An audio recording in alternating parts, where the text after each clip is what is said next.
Vestiges coloniaux.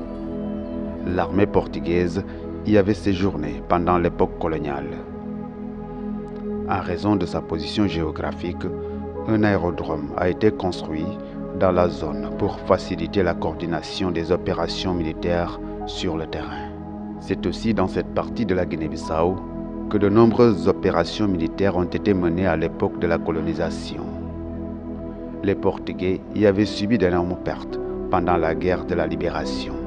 En Guinée-Bissau, de nombreux jeunes étaient enrôlés par les Portugais au début de la colonisation. Parmi eux, l'actuel roi des Dioles, Kédiang Sédi. Donc tout ceci faisait que les gens ont peur, les gens fuyaient.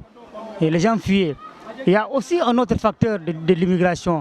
La volonté aussi, l'immigration était une volonté.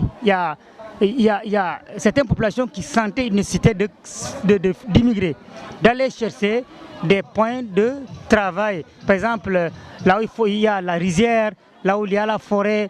Alors voilà pourquoi ils ont quitté aussi le village. Donc il y a ces trois facteurs qui ont fait que Dioles avait vraiment des gens qui sont à l'extérieur.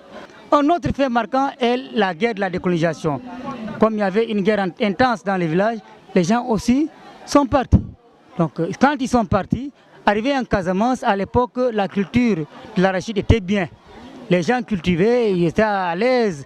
Donc, et la Guinée-Bissau, tout juste après la guerre, avait des problèmes. Ouais, les gens ne voulaient pas revenir. Ils sont restés en Casamance.